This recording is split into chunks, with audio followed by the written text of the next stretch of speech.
When not speaking. Thank you. Raise your hand feature if you can, or use the chat feature for questions. And as just noted, the session will be recorded and it'll show on our website in about 10 days or so. And just a little adjustment to the agenda today.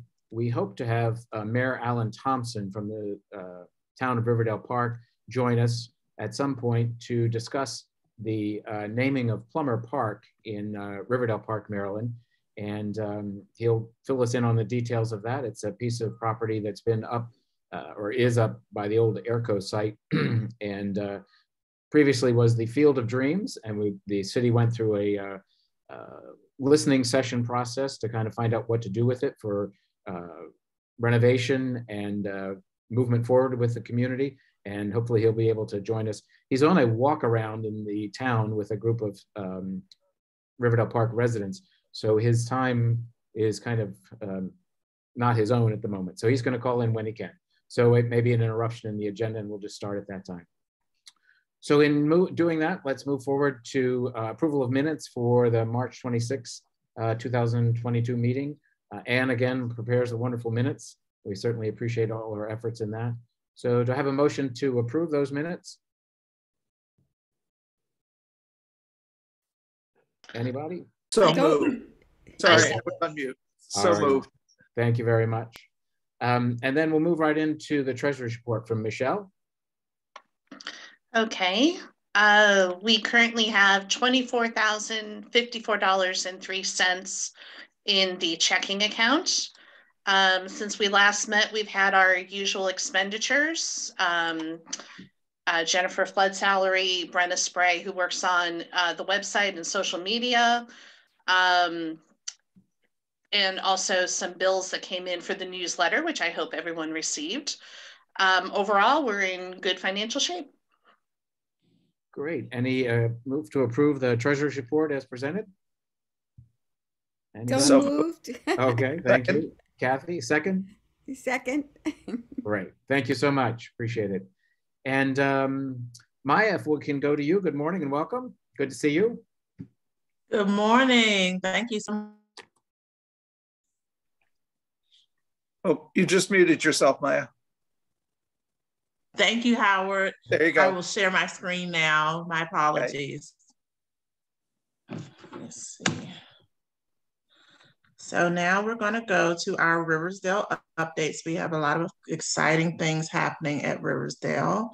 I want to first start by saying that our Assistant Division Chief for the Natural and Historical Resources Division, Omar Eden Martinez, will be leaving us in June to take on a new position at the National Trust for Historic Preservation. And as we look at replacing his position in the division, we have had the opportunity, the House managers, to meet with an executive coach, Cindy Anderson, and provide feedback for Omar's replacement. And as a part of that process, I really thought it would be great to get feedback from RHS, which has really been helpful. I've received a lot of notes from Patrick and Howard, and then also got feedback from our assistant director, Samantha Ferris. So I had both a phone call and also an email with the notes provided from RHS and from Samantha. So Cindy has received it. She confirmed it to me. It was submitted yesterday. So we're excited that, we'll be able to kind of have an impact related to this position. The second note is that we have made an offer for an education coordinator, Spencer Worrell. And I'm sorry, for some reason, some of my pictures are coming in really blurry. But Spencer Worrell, today he is graduating from St. Mary's College and will be getting fingerprinted on Monday to start his position as the education coordinator at Riverdale. But we're really excited about Spencer joining us so that we can get moving forward on our field trips and public programming, which we've continued to do with support from the staff, but this will really help our staff capacity. The second piece I want to discuss is that we are excited to announce that our summer internship program, we will have 2 interns this summer starting June 1st, and they will be with us for 8 weeks until July 20th. And their names are Lauren Colon and Marcus Suero, both students at the Bowie State University, through a partnership that we're doing with them to help us one, transcribe the Calvert family papers that we have on loan to us.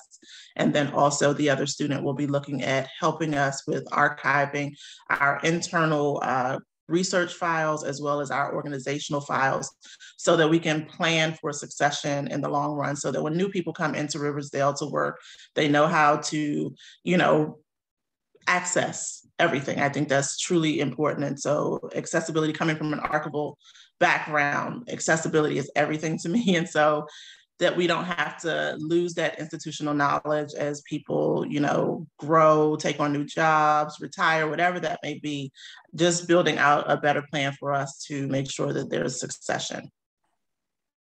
And I'm excited that RHS will also be working with us with the interns as well. They'll be helping us through orientation and telling about the support of RHS for the Riverdale House Museum. And then also working with Ann Turco specifically on helping us with that archival process, and given her background with working with the transcription project as a volunteer and helping to organize it. We're also going to have an enrichment day with her. So I think it'll be very beneficial for the summer internship program. Another blurry picture that's driving me crazy. We recently had a new firebox installed for our kitchen guild on the outside of the dependency. So we're super excited about that. I don't know if Michelle and Kitty had a chance to see it, but we worked with HPMU to make sure that we get a new firebox so that the firewood that we use for our cooking demonstrations is safe on the outside and not anything that, you know, rots or gets wet and is too smoky when we're trying to cook. This week, we met with HPMU to discuss our HVAC needs. HVAC has been a huge issue at Riverdale and has made it very challenging in terms of planning programming, having exhibitions, and making sure that our collections are safe. So it looks like this is the first step, this meeting, in one, letting an outside contractor see what the current issues are with our HVAC, and then building out a proposal to replace the system. So as that work takes shape, I'll make sure that I update RHS's executive board so that they are also in the loop. And in addition, before I go to this picture, we also had a walkthrough. I've been working closely with Jen Flood on discussions of planning for preservation work on the dairy inside of the mansion. And so we also had our very first meeting with the archaeology department and HPMU, which is the historic preservation team, with Ed Day, so that they can come over and kind of discuss our needs. And we actually reviewed a former plan that was in place that had been written up some years ago, and brought in Sylvan Miles, who's an architect, and kind of discuss what our needs would be regarding getting that up to date to what it was during the time period. One thing that we did determine is that the floor was higher during the 19th century, and we are not going to go with increasing the floor size because it almost creates a safety hazard for visitors to the site. Because the ceilings, as you know, many of you have been inside the dairy of the home, that it is a lower ceiling. So we are going to keep it at that height, but looking at working with HPMU and the archaeology to see how we can best get marble in there on top of the brick, and looking at the shelving and wood shelving and making sure that everything is safe. So we're really excited that we are having the conversation about what that work plan could look like, but we now then have to start looking at the funding costs for that. So we are on the move, and we have a couple of grant ideas in mind for the future, especially because there are a lot of grants through MHT that we're interested in. So that will probably be something down the line that we also work on. And just yesterday, Howard was able to join us with our second Descendants network group meeting that we had on site. And we are excited to have a representative from the Calvert family and Caroline Weiner and Reverend Jerome Fowler, so we can look at how we better connect with descendants and make them a part of the work that we do moving forward, and looking at co-creation and the stories that we tell. And it's really exciting. And in addition to Ms. Weiner and Reverend Fowler, we also have Viola Sharps Jones, who is a cousin of Reverend Fowler, Eleanor Thompson, a commissioner with the Maryland Commission on African American History and Culture, Sally Stinson Colella, a facilitator with our own company, Colella and Associates, and who lives in Riverdale Park and is descended from both the Warfield and Magruder families and has an interest in the work that we are doing at Riverdale to tell both stories of both the enslaved and the Calvert family. And Ms. Brianna Cuffey, who is the co-founder of Reparations for Slavery, who looks at reparative genealogy, which is a program that we've instituted at Riverdale. And some of the things we discuss, of course, are how they will engage with the museum, how the group will engage with RHS. And one of the things that we are excited to do, and we discussed yesterday, is hoping that the Descendant Network group would be willing to submit an article for each of the RHS newsletters, if RHS is amenable to that. But I think it would be a great added piece to the newsletter, just to kind of get an update, a regular update, so that people can find out about the families who lived and worked at Riverdale. And we also discussed, getting descendants engaged at our site, not just coming for a program, but like really actively engaging and working with them and looking at co-creation for the future. And we recently had 2 descendants reach out to us, new descendants, Courtney Lee, who's out on the West Coast, who is descended from Caroline Calvert, and will be coming to visit Riverdale in June or July of this year with her family. So we're really excited about that. And I'll give more information to the executive committee if you're interested in coming out to meet them. And then Courtney Lee, in turn, put me in touch with Jonathan Cobb, who is the son of Jewel Plummer Cobb, a descendant of the Plumbers. So he also lives out on the West Coast, and they knew each other through a mutual friend, which is really telling of how, the Plumbers and the Calverts interacted in the 19th century. And then later on, their descendants are still in touch. It's just really a warming story, but we are really excited every time we meet a new descendant. And I think this is going to be really great. So we're excited. And in addition, I do want to talk about some of the programmings we've had. Let me pull up my notes really quickly so I don't miss anything. Our past programming, we had Ann Wass do a virtual lecture, and we rescheduled the Celebrating Black Composers Chamber concert, and that was held on April the 24th. And then for Mother's Day, we offered free tours with a paid admission. Some of our upcoming programs are Jazz on the Lawn. All dates are confirmed at this point, and some of the performers include Archie Edwards Acoustic Blues Band, Orchestra Preservica, and the Karen Lovejoy Group.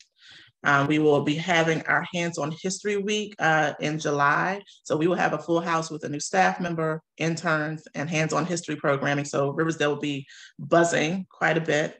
And then in July, we'll also have our Jane Austen Food Waste program with our food waste historian, Joyce White. And we're really excited about that program. And then looking at Echoes of the Enslaved in September. But one of the new things that we're going to do is partner with RHS on a neighborhood day in August. And I believe we settled on a date of August 6th, correct, Patrick? I believe so. Yes. And so we're looking at connecting with our immediate neighbors and inviting our local politicians to come out and engage with us and try to read that. And then our gardens have been a buzz. I'm really excited. We are working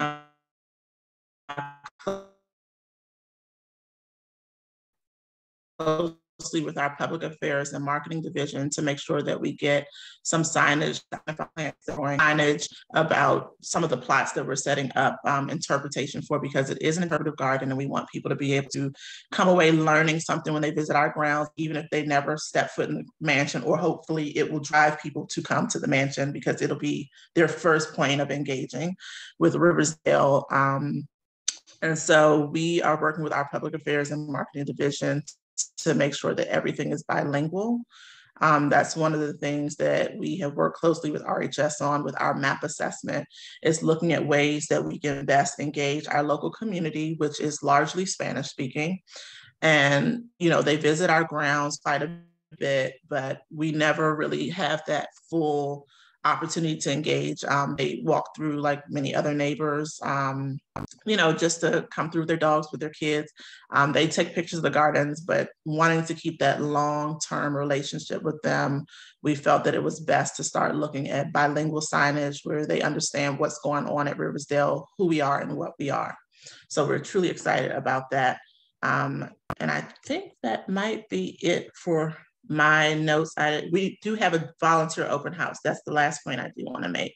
Our volunteer open house is June 4th from 2 to 4 p.m. And we are truly excited to kind of talk about our opportunities and hope that we get some new volunteers. We met with Gloria Aparicio Blackwell from the University of Maryland, with Ann Turcos this week. And so we're sharing that volunteer open house with her because we're trying to look at how we better connect with the UMD community and also partner for Good Neighbor Day annually. And one of the things that's proposed, and I really am so appreciative to Ann Turcos for mentioning, having a transcribe-a-thon in the fall for Good Neighbor Day. So it'll really be exciting to do that and connect with them. And then we were put in touch with another group. It's the Association of African American Life and History has reached out to us, their Prince George's County chapter, to ask about volunteer opportunities. So we are hoping that both of those entities will come out for the June 4th event, along with some of our other volunteers that we have. So we're truly moving and grooving and making new connections, and I'm really excited. So at this point, if anyone has questions, I am open for questions. Maya, this is Howard. The only question I have, this is Howard. You mentioned that the Assistant Division Chief, Omar, will be leaving. What is the schedule for his replacement? Well, right now, once we sent our feedback to Cindy Anderson, from my understanding, that will inform and shape the interview questions, and they're reviewing the actual job posting. So once the job posting goes out, I don't know the exact date, but I know Omar's last date is June the 24th. So I know that they've expressed that they don't want a long vacancy between Omar leaving and his replacement. So my guess is that information will be coming out soon. So as soon as I get a date for the job posting, I'll make sure that you have that information. Great, thanks so much. And thanks for including the process. It's been very helpful, I think, for us, and I hope for Park and Planning as well, to make sure that whoever comes in stop sharing knows the way that yes, RHS and Park and Planning work together. So I think that's been very, very helpful. We appreciate it. And yes, Maya, thank you very much. Quite a bit going on there. And I'm very glad to hear that we have a new staff member coming on, because somebody else to help juggle those balls in the air. I know that it has become quite active at Riverdale between all of the sessions that are, or the educational activities that are going on, and then also our Fridays and Saturday and Sundays tours. I know specifically from Mother's Day, which I was there as a docent, we had quite a turnout, and also with regards, they were also doing open hearth cooking, which was very interesting for folks to observe. So all good things happening, but I said, I'm very glad that we have a new staff member coming on board. And just personally, with regards to the HVAC, I know that it's been a thorn in our side since almost the day it was installed, and a very expensive thorn for Park and Planning. Yes. So hopefully this will have some resolve in a positive manner to get the system stabilized, to help protect all the collections and also make it comfortable for our visitors and folks participating in the sessions held there, the educational sessions. So. Correct. Oh, sorry.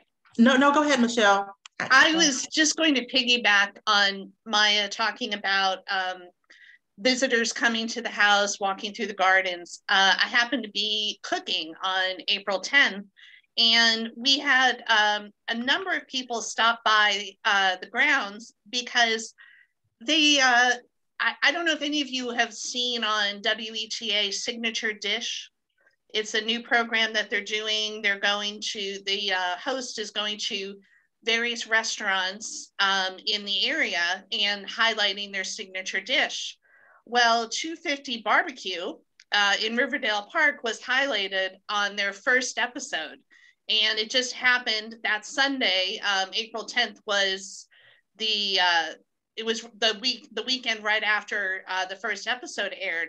And a number of people came out to Riverdale Park to try out 250 Barbecue, and then were driving around the neighborhood and said, "What is this place?" And they started walking around, and they came into the kitchen. I'm not sure if any of them actually took a tour of the house, but they were just surprised that there was this nice house in the middle of a neighborhood that caught their eyes. So you never know what is going to bring people to Riversdale.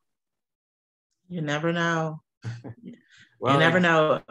And one point I do want to say, the managers, we are starting to meet collectively to build out advocacy plans for our division. And one of the things that we are looking at, thinking about the HVAC that you mentioned, Patrick, is that we are trying to advocate for a central repository for the collections of NHRD, because we realize that all of our collections are being housed in facilities that are not storage facilities for objects and collections. They just aren't. We have things that are housed at archaeology. We have things that are housed at Marietta, and they're all historic homes that don't have the capacity to do what most museums can do. And there's storage facilities that are temperature controlled and things like that. So that's one of our early advocacy efforts. And we are going to be meeting this coming week on Tuesday to discuss that. That's great. And I am glad to hear the information about the storage facilities. And I think that, you know, that is one of the points that I stressed with our conversations about the new hire in Omar's position, that having a more conscious knowledge of museum needs and the collection policies and the requirements to maintain and preserve a collection piece that we have. I think, you know, as I've said many times, the historic sites have kind of taken a back seat to the swimming pools and the tennis courts and that type of thing. So I think that, you know, with the knowledge and information that we've provided to the interview, the person, that may be of some consequence in looking at the criteria and the focus of the new hire. So we're going to keep pushing as hard as we can, because the collection helps us certainly tell the story. And we're fortunate enough to have the stories of both the enslaved workers, the Plummer family, and the Calverts to be able to share. It's not just a house, it's a home, as I've always said. So we look forward to that, and maybe getting some further recognition from Park and Planning and our strides moving forward. So any other questions for Maya? If not, we'll go to Michelle Kretsch for Kitchen Guild update, one of the many hats that Michelle wears as her volunteer services here at RHS. Michelle?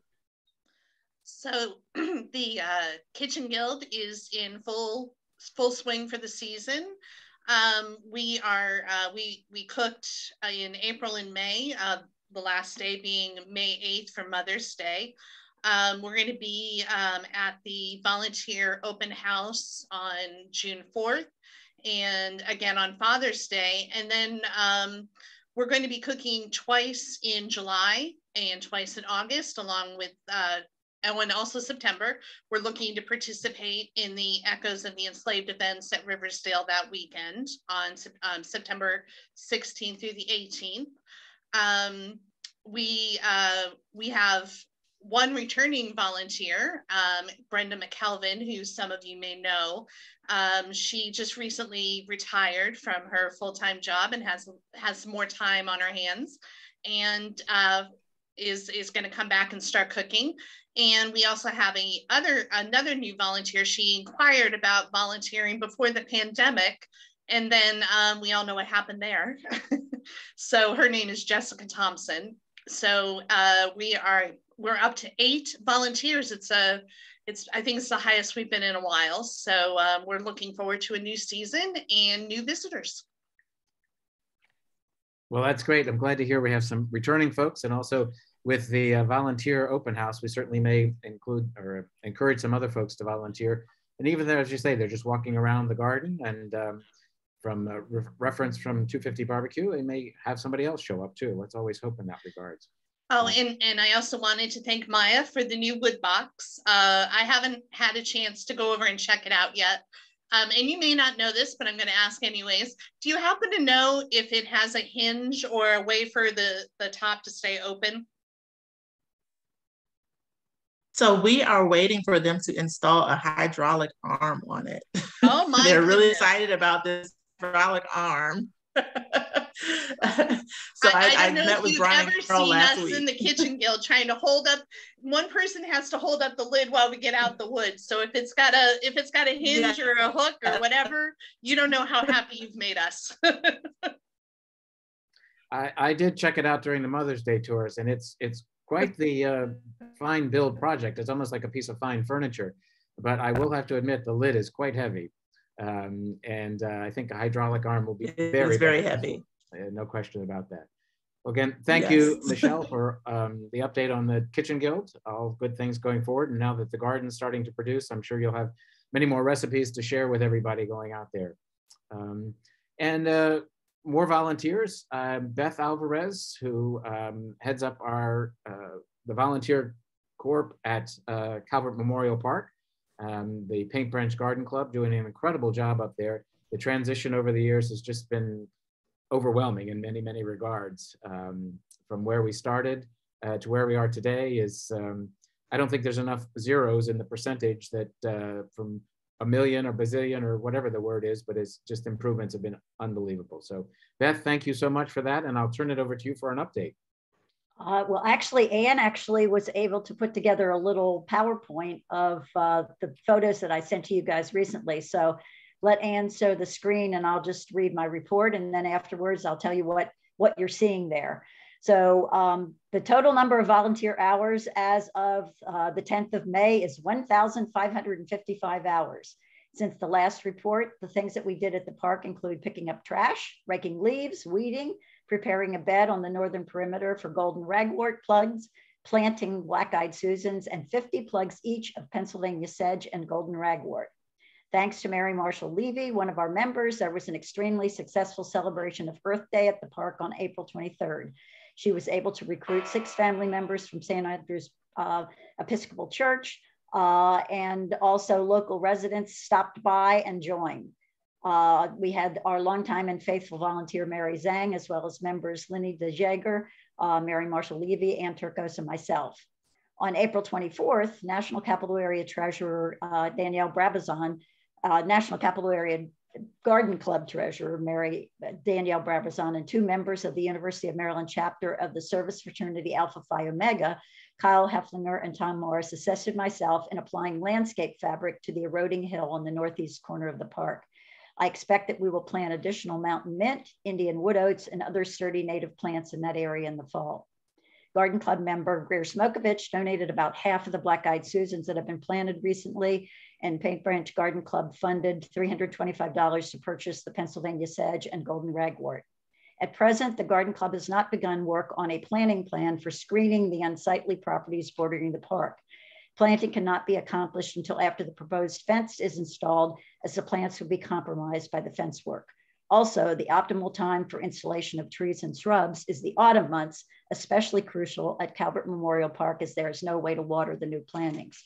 So what you're seeing right there is the area that's been cleared where we have golden ragwort in the foreground. So that was basically quite weedy before. So let's see, we're hopeful. What Danielle Brabazon told us is that this golden ragwort, supposedly in the first year, sleeps, the second year creeps, and the third year leaps. So if that happens, we're going to have a nice, beautiful coverage of a native plant in that area. Okay, and you can move on to the next one.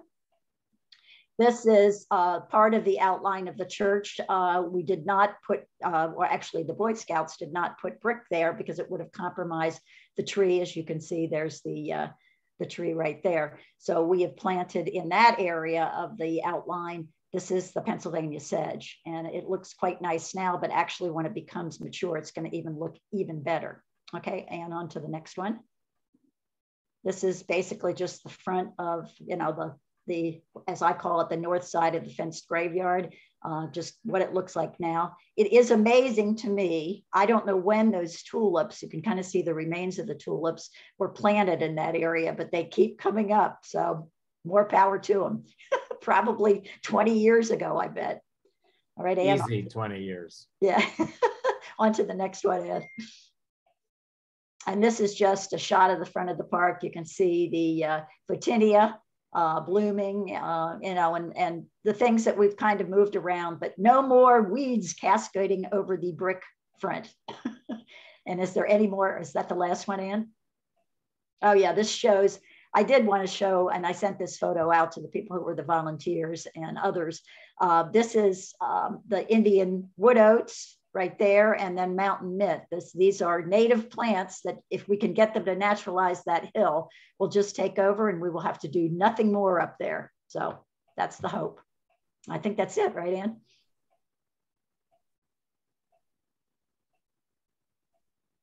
So has anybody got any questions for me? I guess I could take off my glasses. I'm reflecting here. Beth, if you could just mention, you did at the very start, but the number of volunteer hours that Paint Branch Garden Club has amassed so far? The total number is 1,555 at present. Okay, well, that's quite impressive. Yeah, and as you mentioned, the tulips, I know that at least it's been 20 years or more, and there are some other kind of secret bulbs in there. Hyacinths show up every once in a while, and a few other things that were there basically when Ruth Prendable was very active in the garden and maintaining and planting the garden. So I thank you very much again to Paint Branch Garden Club, all your work and coordinating and motivating the volunteers to be a part of that. I know it's not easy, but with the beautiful spring days coming, I think that it makes it a little more pleasant to be up there as opposed to the cold and rain of the winter. Of course, we have cold and rain these few days, but even so, I think it'll be much better. Actually, the worst part of it, Patrick, is the heat of the summer. Well, that's true too. And actually the last few days when it's been cloudy, it's been quite wonderful working there. So it's quite interesting. And, you know, and one of the things that actually has been interesting about all of this is as we cleared away the invasives, things that were planted years and years and years ago are starting to revive, which is interesting. So we're finding things that we didn't see before. I mean, I think part of the reason why the bulbs coming up in the front, I mean, the first couple of years, I don't think we saw anything up down there. So, I mean, it's astounding in some ways. Well, I think when we were doing early research, we found a planting plan from about 1985 or 86, something along there, that showed quite a few of those areas to be planted in that, and even found, you know, receipts, again, back to finding Calvert papers, that this is also the RHS papers from our past history, but to show us what had been planned for that area. So again, thank you all so much for your volunteer work up there. It really, really makes a difference. So, and we've got some other projects coming. I know we've looking at signage right now. We've got some draft signs and text we're working on for not only entrance into the park, but also describing the history, and the Riverdale Presbyterian Church was there, and then also a little more in depth as to the layout of the graves within the fenced area, as to the locations of who they are and a little bit of history about each one of them. We also will be on those signs using a QR code, which will be able to allow us to provide much more information and in-depth facts about those three areas, so that it's not a text-heavy sign, that people will be attracted hopefully by some images, and then will be brought into much more depth of information through the QR codes. So thank you again, Beth. And I'll move on to Howard with a little update on our newsletter, which again, I hope everyone has received. I hope so. I hope everybody's gotten it. My apologies for it being a little later than usual this year, but like everything else in our world, COVID kind of hit us. We had people who were writing articles who ended up out for a while. So, you know, I'm always grateful for other contributors. And as Maya said, we're really moving into a discussion of other contributors to the newsletter, whether they be people from the Descendant Network, people who perhaps have done other papers on related issues, we're talking about possibly putting out a call for articles. It's a little different from an academic call for papers, but Brenna and I are working through that. So I think we will continue to have a very robust and very active newsletter. Again, for anybody on this call who feels like you'd like to either suggest a topic or perhaps even write an article yourself, we are more than happy to get those in. You know, Michelle gives me a constant update. I think most issues, we have a recipe from the Kitchen Guild. We always have an update on the collection from Jen. Maya generally has an update for members. Ann and Beth give us an update on the Calvert Memorial Park. Joanne Calvert has always sent me articles and suggestions, some of which you saw the fruit of in the article about the Dove and the reconstruction of the Dove in the last issue. So that's exactly what we need. I love doing the newsletter. It's always very rewarding to get it out, but it is a lot of work. And so if I can share the wealth, I am more than happy to do that. And I just thought I'd add to the comments that Patrick and Beth made about the Memorial Park. As you all remember, we had the son of one of the Paint Branch Garden Club members who was doing his Eagle Scout project. And that was the installation of the brick outline as you've seen it, where the former Riverdale Presbyterian church used to stand. And so that is installed. The installation went very well. I think, you know, one of the things about being an Eagle Scout is that you're supposed to show leadership. And this young scout brought together, I think, somewhere on the order of 25 to 30 scouts and adults to get it done. The garden club coordinated with him, and as you see, are continuing to improve it. And so it really brings a whole new dimension. If you went up in the park before, you had no idea that there was ever a church there. And as Patrick said, we're going to be adding signage with the history of the Riverdale Presbyterian Church. We're going to have signage that explains more about the Calvert family. And the other thing we realize is that just as people walk through the grounds at Riverdale and experience us there, some people will walk into that park, have no idea where Riverdale is, what it was, anything else like that. So as Patrick said, right at the entrance of the park, we're going to explain why this is important and why it was a part of Riverdale, the fact that it was the Calvert family and the fact that there is a rich history. And hopefully that will bring us visitors who maybe are going to the farmer's market at the Riverdale Park Town Center and decide to look at the park and they go, oh, I didn't know that this was related to Riverdale, or I didn't know that Riverdale even existed. So we hope that that will, as I say, continue to attract people. So one of the things we've recognized is that when visitors come through the mansion and they take the tour, when they come down to the museum shop, we always have copies of one or two of the most recent newsletters. It tends to be a great way to publicize Riverdale. It tends to be a great marketing tool. It also is a way that people can pick up the calendar of upcoming events. So again, thank you all. There are an awful lot of faces I see on this call who contribute to it, and I am deeply appreciative and look forward to doing more. Thank you, Howard. And one of the things that also we use the marketing of the newsletter, it's sent to all of the members, the council members of the town of Riverdale Park, as well as the county executive's office and all the county council members, as also the new appointee that took Betty Hewitt's position with the planning board. So we do try to get as much information out there as possible about what's going on at Riverdale. And I think also the relationship with the University of Maryland with their outreach office certainly will help improve the awareness of Riverdale and its importance in the community and to the university. So, and Patrick, on that score, I just want to let you and everyone else know, I've been watching to see if Mayor Thompson can zoom in and join us. I have not seen him yet. So he's still on his walk around, I suppose. And hopefully he can join us before the meeting is over. But if not, we'll continue to ask him to participate and improve that connection between the city and Riverdale. And Kathy, I see you have your hand up there. Yes, I was wondering if there is currently a Riverdale Presbyterian church that is maybe a successor to the one that whose brick outline has just been created, and if so, if they've come to see it, if they're aware of of a connection, if they're a direct descendant, and if something can be encouraged there. Well, actually, Riverdale Presbyterian Church was my family's church, and oddly enough, they moved out of Riverdale the year I was born. I don't know what that says, but they moved to a new location up in University Park, but still known as the Riverdale Presbyterian Church in University Park.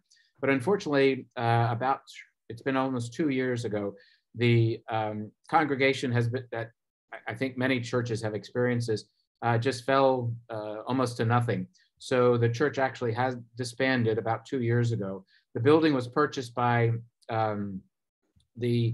I'm not sure the exact title of it anymore, but it's a Baptist church. So the building is still very functional as a church with quite a healthy congregation there. And it is, but the Riverdale Presbyterian Church, as was known in Riverdale Park and also in University Park, has ceased operations. Patrick, I'm not quite sure about that. Word of God has actually, since I live in University Park, I think Word of God, the Word of God Baptist Church did in fact purchase it, but I think what's left of the Riverdale Presbyterian Church community, is still in existence, and I think they meet there. That I'm not quite sure of. Somebody in the neighborhood would know, so I should find. So I think that there are still, I mean, they had gotten down to something like maybe 50 members, and they may still exist. So I don't think it's completely defunct. Well, I interestingly agree with that.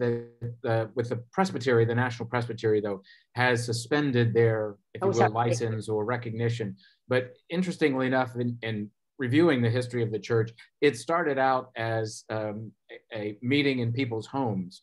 So, and it grew and grew and grew.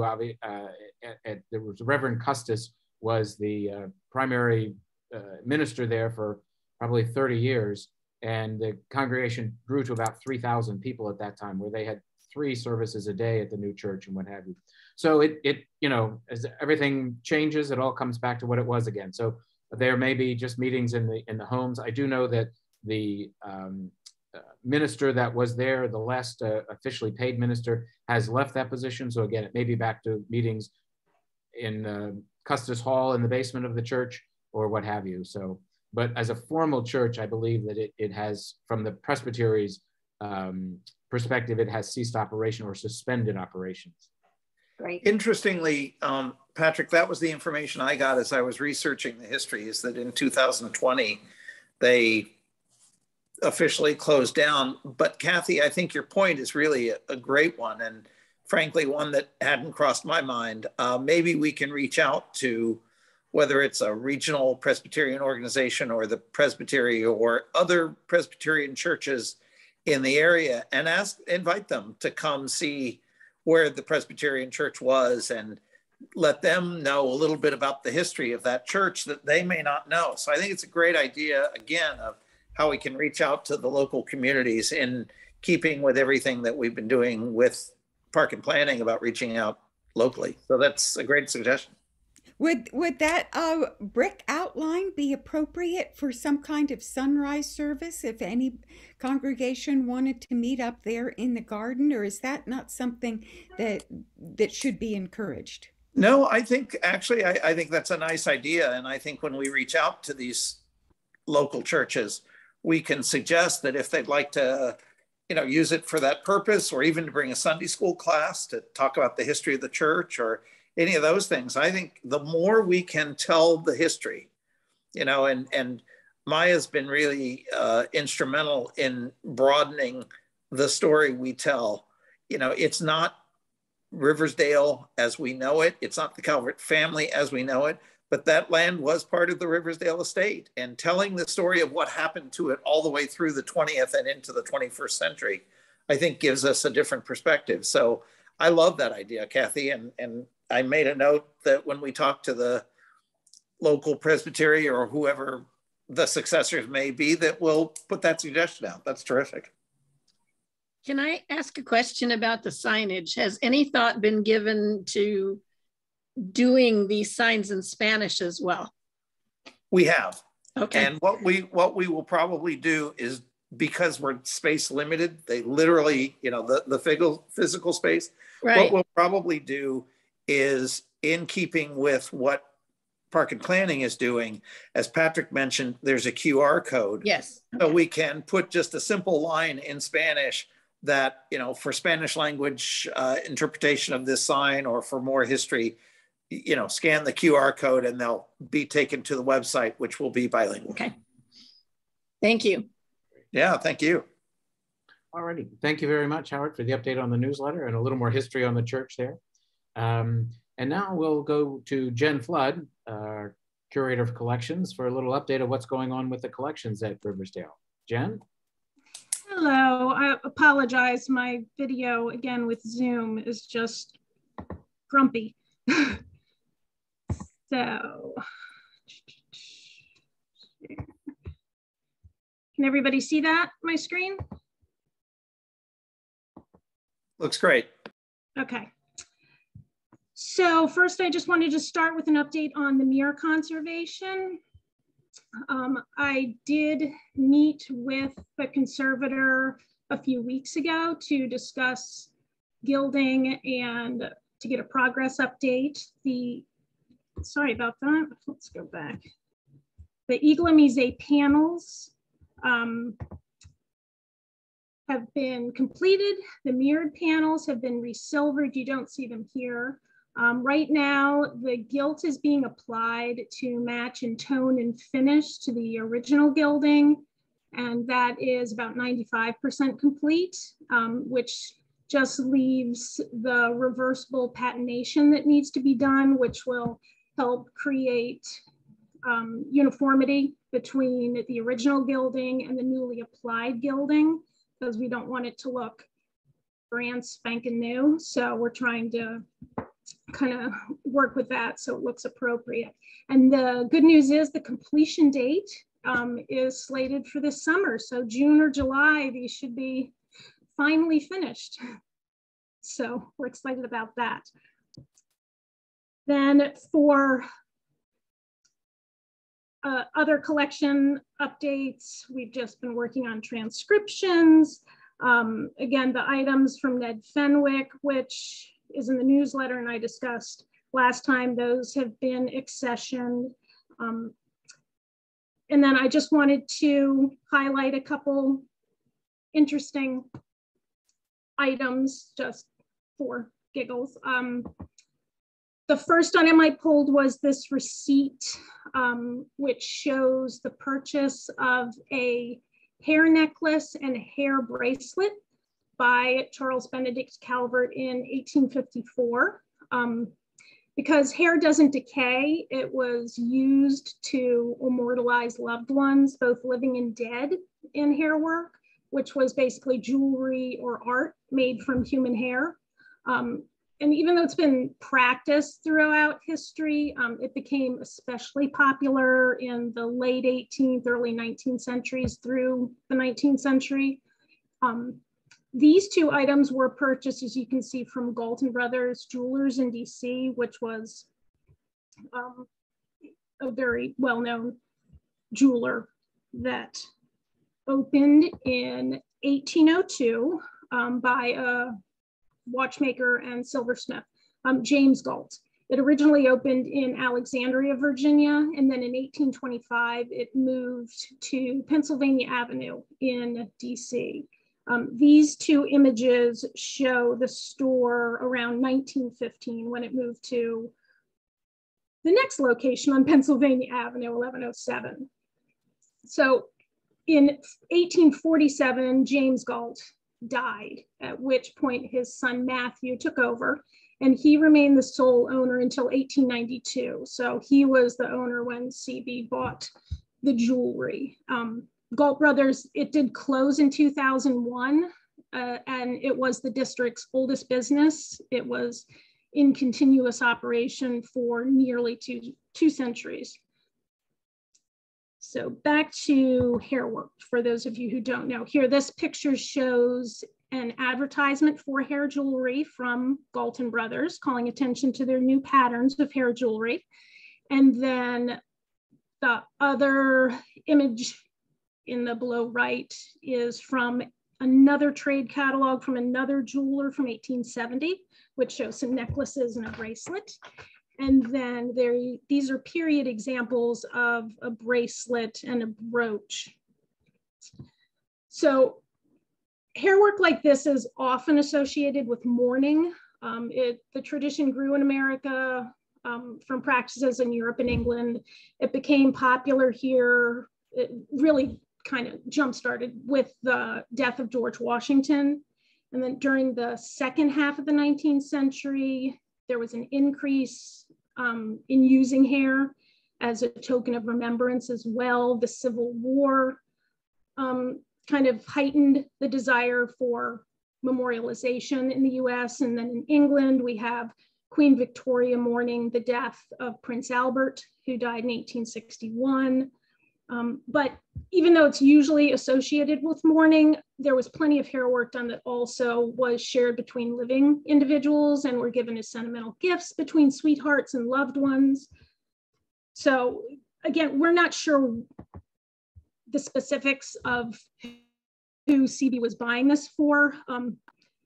We don't know of any close family deaths at the time, or marriages or things like that. So it's kind of a mystery. This is just another example of a period hair bracelet. And the pattern for this is actually in the trade catalog on the right. The vertical bracelet furthest to the left is that exact pattern. So while obviously these could be professionally crafted, because Galt Brothers was creating them, and then from this other trade catalog, they could also be handmade. So here we have an instruction manual that it was fashionable for ladies of the 19th century to create their own hair work. So instruction manuals like this one, self-instructor in the art of hair work, dressing hair, making curls, switches, braids, and hair jewelry of every description.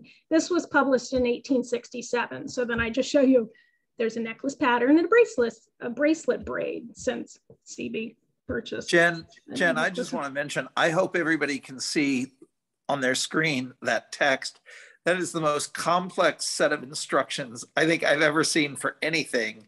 It doesn't seem relaxing, does it? It does not seem like a relaxing hobby. It's pretty elaborate, but it does.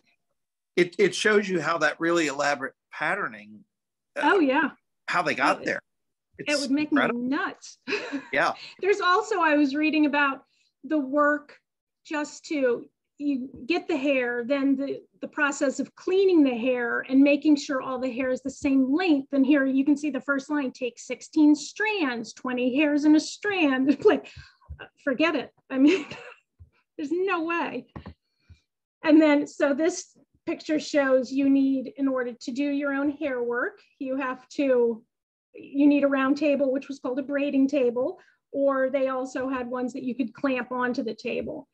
And then there's a series of weighted bobbins that you can see. That's what is hanging down, that the hair would be attached to that, so that you would have, the hair could be consistently woven and it with the same weight all around.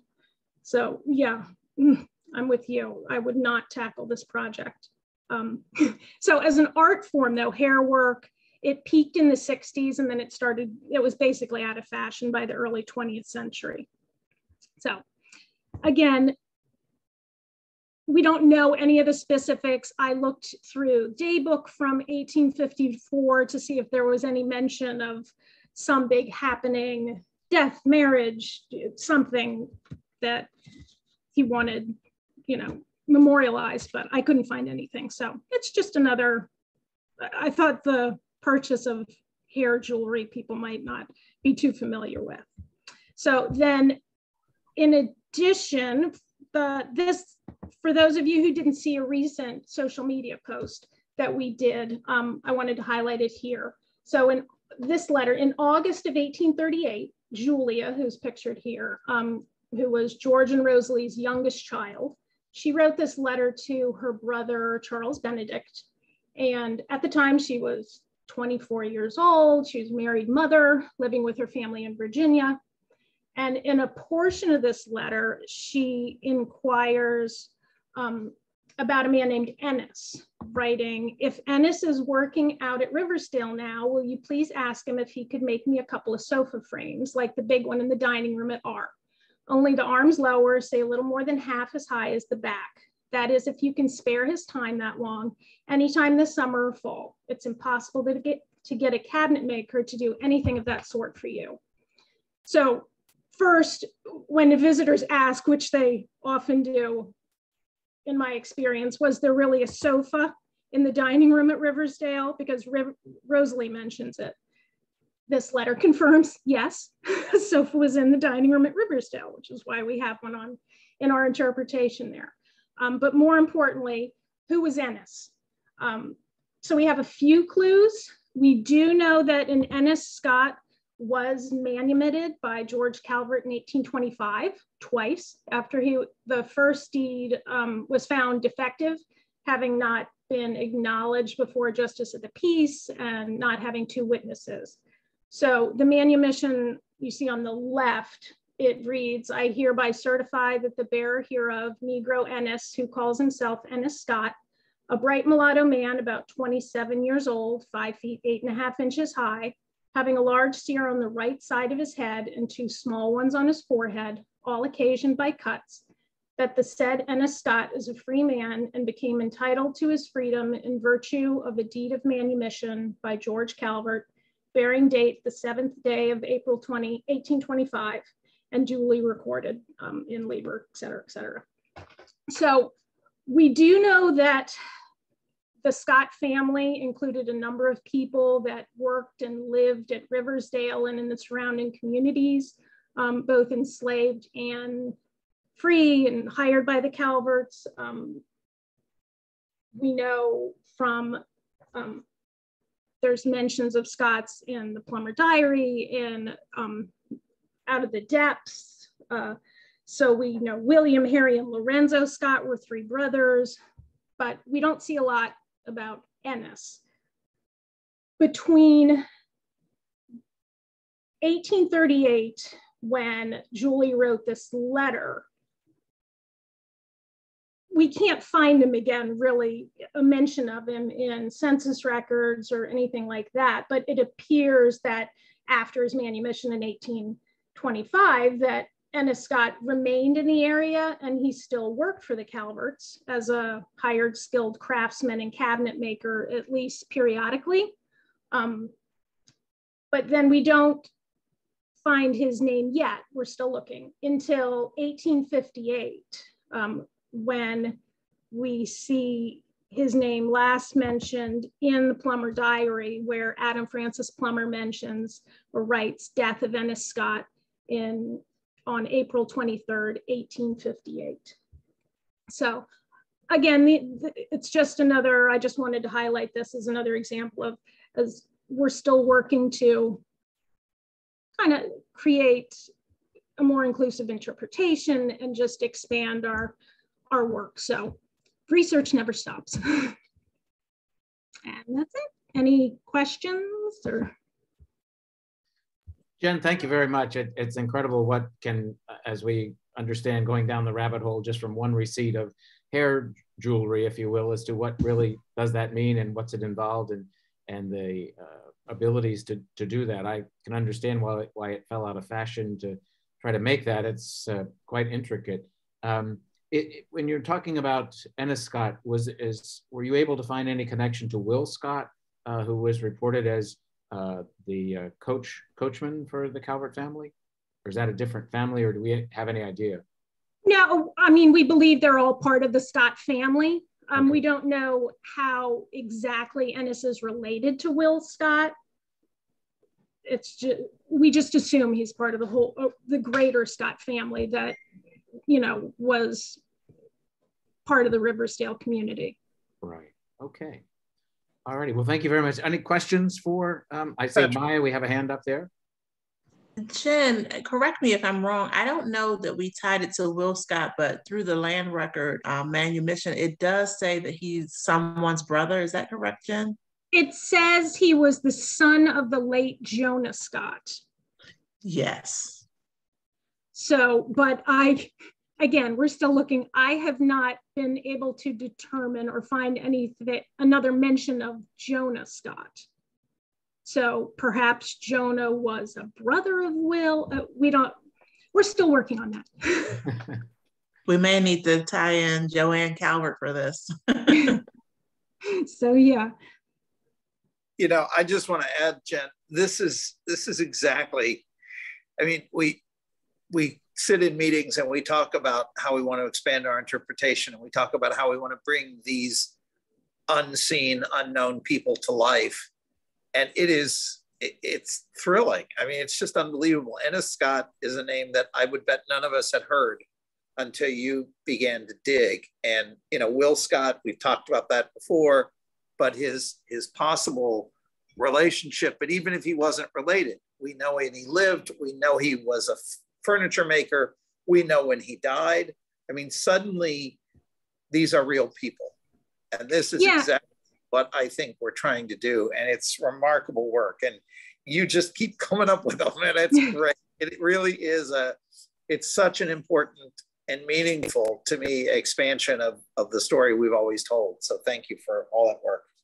Yeah, and this one, I thought it was really interesting how, again, just the mention of Ennis in a letter between sister and brother, you can, that's what kind of prompts you to look a little further. And obviously you see that, I mean, we saw from the manumission, he was enslaved by George Calvert, but then he's still, you know, involved with the Calvert family somehow. And he's obviously respected for his craftsmanship. If Julia's like, if you can spare Ennis, like he's, you know, obviously still working hired at Riverdale, but Julie wants him to travel down to Virginia because she can't find somebody that she's happy with their work.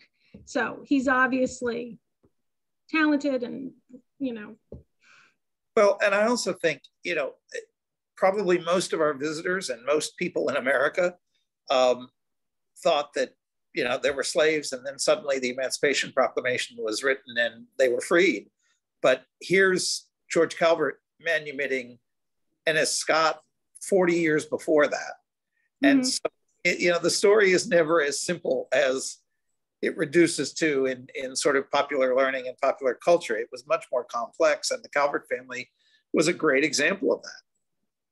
Yeah, I just want to, the next step is trying to figure out finding him between 1838 when he died in 1858. So there's 20 years, like, yeah, that's the next focus.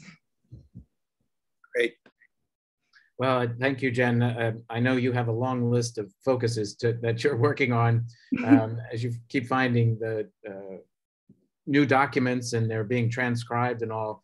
And just kind of want to mention along that way, I know turn it up as high as it's going to go, and I can't get the. No, I thought about yours. That RHS has been working for quite some time, and I think we've finally come to a resolution of having a fireproof file cabinet installed and put into at Riverdale, so we can really protect the collection, the written collection. I know we've been working on that a number of years, just trying, because it's a very heavy piece of furniture or file cabinet because of its fire protection capacity. Is just, does the floor of the house support it? So Park and Planning folks have been working on that resolution, and hopefully we'll have something in the very near future that will allow us to jointly purchase file cabinets, fireproof file cabinets for the collection at Riverdale. So, and I know, I don't think we've heard from Mayor Thompson, so we will hopefully not hopefully, but possibly got tied up on his walk with his residents' questions and concerns and stories, as it always happens. So are there any other comments or thoughts that anyone would like to share at the close of the meeting? everybody's not had a second cup of coffee yet, I can tell. Is that it, you know? Well, as in closeout, I just want to say that, you know, as in past, the society has taken a break from the summertime of hosting meetings. So we will continue that tradition, but I would like to have everybody pencil into their calendars now, Saturday, September 10th. And we will, depending on COVID conditions at that point in time, we will schedule an in-person meeting at Riverdale. And we plan to host it in the gallery room or at the west end of the house, in a much larger room. So we'll have social distancing that makes people feel comfortable. And, you know, as things always change with this time that we're in, we may have to go back to a full Zoom meeting by that time. Hopefully not. We will keep progressing in a positive manner. But our plan is to have an in-person meeting again on September 10th at 10 o'clock in the West Wing Gallery at Riverdale. And by that time, hopefully, again, the mirrors will be installed in the collection. And we will also be having a formal reception and unveiling of those mirrors at some point in the fall. And certainly all RHS members will be a part of that reception and learning ability. We hope to have the conservator there to give us a little information of how it was done and exactly how he went about discovering all of the aspects of the mirrors, along with Jen. Of course, she did a lot of work on this also. So again, September 10th, we hope to see you there. If any other questions or comments? Well, actually, Patrick, I was wondering if you wouldn't mind if I put a plug in for something that doesn't involve Riverdale. Well, I guess if you have to, another one of your volunteer hats? Yes. Certainly, go right ahead. It just timing wise, I thought I would just bring it up since some of us do live in the neighborhood. I'm involved with an organization called PEO, Philanthropic Educational Organization. And the purpose of the organization is to offer grants, loans, and scholarships to women in higher education. So I happen to belong to a chapter that's in Laurel, and we're having a fundraiser at Franklin's this coming Tuesday.